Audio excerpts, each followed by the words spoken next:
ఒక cinema తెరకెక్కాలంటే hero heroine మాత్రమే కాదు, డైరెక్టర్ నుంచి లైట్ బాయ్ వరకు ప్రతి ఒక్కరి కష్టం ఉండాల్సిందే. కానీ కొన్ని సినిమాలు మాత్రం భారీ అంచనాలతో మొదలై మధ్యలోనే ఆగిపోయాయి. ఇంకొన్ని సినిమాలు అయితే అనౌన్స్ అయ్యి కూడా సెట్స్ మీదకైతే అస్సలు వెళ్ళలేదు. అలాంటిది టాలీవుడ్ లో ఎప్పటికీ పూర్తి కాకుండా మిగిలిపోయిన 10 క్రేజీ సినిమాలు ఏంటో, అవి అసలు ఎందుకు ఆగిపోయాయో ఇప్పుడు మనం చూద్దాము. సో నెంబర్ 10 వచ్చేసి జనగణమన. పూరి జగన్నాథ్ మహేష్ బాబు కాంబో అంటే అభిమానులు అందరికీ ఇప్పటికీ స్పెషల్ ఫీలింగ్. పోగ్రి బిజినెస్ మ్యాన్ తర్వాత వీళ్ళిద్దరు కాంబోలో జనగణమన అనౌన్స్ అవగానే భారీ హైప్ అయితే క్రియేట్ అయిపోయింది. కానీ సినిమా సెట్స్ మీదకే వెళ్ళలేదు. పూరి చేసిన కొన్ని కామెంట్స్ తర్వాత మహేష్ ఫ్యాన్స్ తో వివాదం రావడం, ఆ తర్వాత పరిస్థితులన్నీ మారిపోవడం, ఈ ప్రాజెక్ట్ మాత్రం అక్కడికక్కడే ఆగిపోయింది. ఆ తర్వాత విజయ్ దేవరకొండతో చేస్తారని వార్తలు వచ్చాయి, కానీ అది కూడా ఆగిపోవడంతో అస్సలు కన్ఫర్మ్ కాలేదు. నెంబర్ 9 వచ్చేసి బాలకృష్ణ గారి డ్రీమ్ ప్రాజెక్ట్ గా మొదలైన నర్తనశాల. సౌందర్య, ఉదయ్ కిరణ్, శ్రీహరి లాంటి స్టార్ క్యాస్ట్ అయితే దీంట్లో నటించారు. దాదాపు 40% షూటింగ్ కూడా కంప్లీట్ అయిపోయింది. కానీ 2004లో సౌందర్య గారి అకాల మరణంతో సినిమా శాశ్వతంగా ఆగిపోవడం జరిగింది. అయితే కొన్ని సంవత్సరాల క్రితం ఈ మూవీకి సంబంధించిన 17 నిమిషాల షూట్ ఏదైతే విడుదలైంది, అది మాత్రం చూసిన వాళ్ళందరూ ఈ సినిమా ఖచ్చితంగా పూర్తయి ఉంటే ఎంత గొప్పగా ఉండేదో అని ఇప్పటికీ మాట్లాడుతూనే ఉంటారు. నెంబర్ 8 వచ్చేసి వినాలని ఉంది. చిరంజీవి, రామ్ గోపాల్ వర్మ, అశ్విన్ దత్ వీళ్ళ కాంబినేషన్ లో వినాలని ఉంది సినిమా అయితే మొదలైంది. ఒక పాట షూటింగ్ కూడా పూర్తి అయిపోయింది. కానీ అదే సమయంలో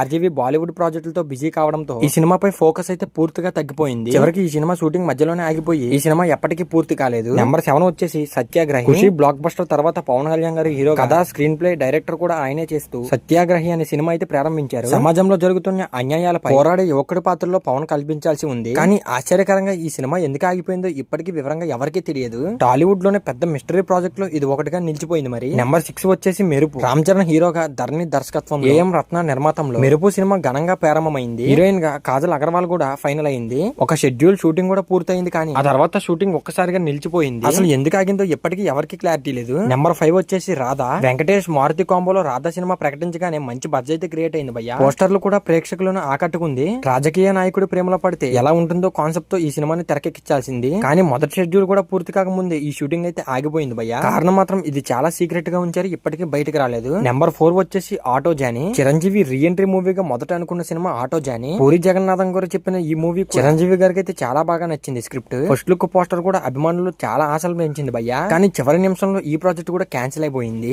దాని స్థానంలో ఖైదీ నెంబర్ 150 అయితే తెరకెక్కింది. అప్పటి నుంచి ఆటో జానీ గురించి అప్పుడప్పుడు బయటకు వార్తలు వస్తూ ఉంటాయి. ఇప్పటికీ సినిమా మాత్రం అస్సలు మొదలు కాలేదు. ఇది ఇంకా చూడని కూడా చూడరు, అసలు ట్రై చేయడు కూడా. నెంబర్ 3 వచ్చేసి ఆర్జీవి అఖిల్ మూవీ. ఆఫీసర్ సినిమాకు ముందు రామ్ గోపాల్ వర్మ గారు అఖిల్ అఖినేనికి స్టోరీ చెప్పారు. నాగార్జునకు కూడా ఆ కథ నచ్చిందని అప్పట్లో బయటకు వార్తలు వచ్చాయి. కానీ ఆఫీసర్ మూవీ భారీ డిజాస్టర్ అవ్వడంతో ఆ ప్రాజెక్ట్ కూడా ముందుకి అస్సలు వెళ్ళలేదు. అలా అఖిల్ ఆర్జీవి కాంబినేషన్ అప్పట్లో ఎవరు చూడలేకపోయారు. నెంబర్ 2 వచ్చేసి ప్రేమ అంటే సులువు కాదురా. ఉదయ్ కిరణ్ హీరోగా, ఏఎం రత్న నిర్మించిన ఈ సినిమా అయితే 80% షూటింగ్ అయితే కంప్లీట్ అయిపోయింది. తెలుగులో ప్రేమ అంటే సులువు కాదురా, మరి తమిళంలో యాపిల్ పేరుతో విడుదల చేయాలని వర్కర్స్ అందరూ ప్లాన్ చేసుకున్నారు. కానీ సినిమా పూర్తిగా దగ్గరకు వచ్చాకే ఆగిపోయింది. ఒక ఇంటర్వ్యూలో ఏఎం రత్న గారు మాట్లాడుతూ కొన్ని ఒత్తిళ్ల కారణంగా ఈ ప్రాజెక్ట్ నిలిచిపోయిందని చెప్పారు. దీంతో ఇంతవరకు కంప్లీట్ అయిన సినిమా కూడా ప్రేక్షకులకు ముందుకు రాలేదు. మరి ఫైనల్ గా నెంబర్ 1 వచ్చేసి అరహర మహాదేవ్. బాలకృష్ణ గారు హీరోగా, బి గోపాల్ డైరెక్షన్ లో అరహర మహాదేవ్ సినిమా అధికారికంగా ప్రకటించారు. అనౌన్స్మెంట్ వచ్చిన ఎమ్మటే నందమూరి బాలకృష్ణ అయితే ఫుల్ ఖుషి అయ్యాడు. కానీ షూటింగ్ మొదలైన మొదటి రోజే బాలకృష్ణ గారు ఈ సినిమా చేయాలని ఆసక్తి లేదని చెప్పడంతో ప్రాజెక్ట్ అయితే అక్కడికక్కడే ఆగిపోయింది. అలా భారీ అంచనాల మధ్య ఈ సినిమా మొదలైంది. ఇంకా ఒక్క రోజు కూడా ముందుకు సాగకుండా ఆగిపోయింది. మరి వీటిలో మీకు ఎక్కువగా మిస్ అయిన సినిమా ఏది?